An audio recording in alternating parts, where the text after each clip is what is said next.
पौष पुत्रदा एकादशी का महत्व। मान्यता है कि इस व्रत को रखने से सारी मनोकामनाएं पूरी होती हैं। इस दिन भगवान विष्णु की विधिवत पूजा करनी चाहिए। यह व्रत संतान प्राप्ति के अलावा संतान की समस्याओं के निवारण हेतु भी किया जाता है। पुत्रदा एकादशी का व्रत करने से वाजपेयी यज्ञ के समान पुण्यफल की प्राप्ति होती है। संतान प्राप्ति के लिए इस व्रत को करना उत्तम माना जाता है। संतान कामना के लिए इस दिन भगवान कृष्ण के बाल स्वरूप की पूजा की जाती है। यदि पूर्ण मनोयोग से निसंतान दंपति इस व्रत को करे तो उन्हें संतान सुख अवश्य मिलता है। संतान की प्राप्ति तथा उसके दीर्घायु जीवन के लिए पुत्रदा एकादशी का खास महत्व है। यह व्रत दो प्रकार से रखा जाता है, निर्जला और फलाहारी या जलीय व्रत। यदि आप स्वस्थ और उपवास करने में सक्षम है तो निर्जला व्रत रखें, अन्यथा फलाहारी व्रत रखकर विधिवत पूजा के बाद समय पर इसका पारण करें। पुत्रदा एकादशी पूजा विधि। पुत्रदा एकादशी व्रत करने वाले भक्तों को एकादशी के एक दिन पहले ही अर्थात दशमी तिथि की रात्रि से ही व्रत के नियमों का पूर्ण रूप से पालन करना चाहिए। दशमी के दिन शाम में सूर्यास्त के बाद भोजन ग्रहण नहीं करना चाहिए और रात्रि में भगवान विष्णु का ध्यान करते हुए सोना चाहिए। सुबह सूर्योदय से पहले उठकर नित्य क्रिया से निवृत्त होकर स्नान करके शुद्ध व स्वच्छ धुले हुए वस्त्र धारण करके श्री हरि विष्णु का ध्यान करना चाहिए। अगर आपके पास गंगा जल है तो पानी में गंगा जल डालकर नहाना चाहिए। इस पूजा के लिए श्री हरि विष्णु की फोटो के सामने दीप जलाकर व्रत का संकल्प लेने के बाद कलश की स्थापना करनी चाहिए। फिर कलश को लाल वस्त्र से बांधकर उसकी पूजा करें। भगवान श्री हरि विष्णु की प्रतिमा रखकर उसे स्नान आदि से शुद्ध करके नए वस्त्र पहनाएं।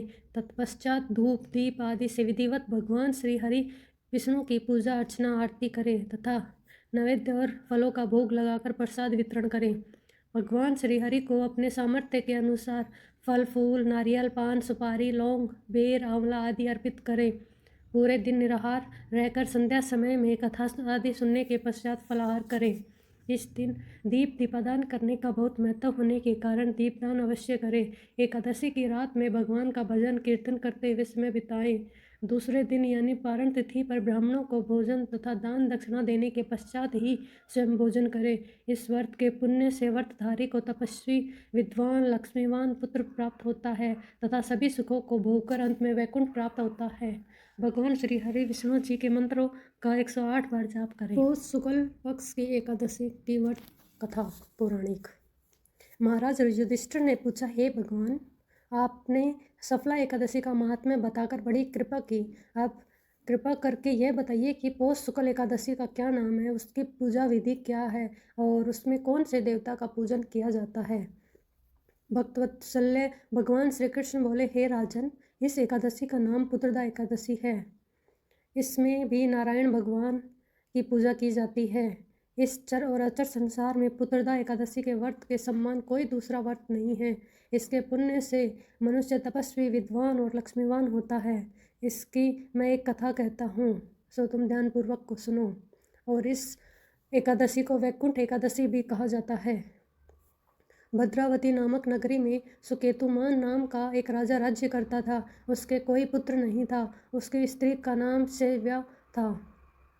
वह निपुत्री होने के कारण सदैव चिंतित रहा करती थी। राजा के पितृ भी रो रो कर पिंड लिया करते थे और सोचा करते थे कि इसके बाद हमको कौन पिंड देगा। राजा को भाई बांधव धन हाथी घोड़े राज्य और मंत्री इन सब के होने के बाद भी किसी से संतोष नहीं होता था। वह सदैव यही विचार करता था कि मेरे मरने के बाद मुझको कौन पिंडदान करेगा। बिना पुत्र के पितरों और देवताओं का ऋण मैं कैसे चुका सकूंगा। जिस घर में पुत्र न हो उस घर में सदैव अंधेरा ही रहता है। इसीलिए पुत्र उत्पत्ति के लिए प्रयत्न करना चाहिए। जिस मनुष्य ने पुत्र का मुख देखा है वह धन्य है। उसको इस लोक में यश और परलोक में शांति मिलती है, अर्थात उनके दोनों लोक सुधर जाते हैं। पूर्व जन्म के कर्म से ही इस जन्म में पुत्र धन आदि प्राप्त होते हैं। राजा इसी प्रकार रात दिन चिंता में लगा रहता था। एक समय तो राजा ने अपने शरीर को त्याग देने का निश्चय किया, परंतु आत्मघात को महान पाप समझकर उसने ऐसा नहीं किया।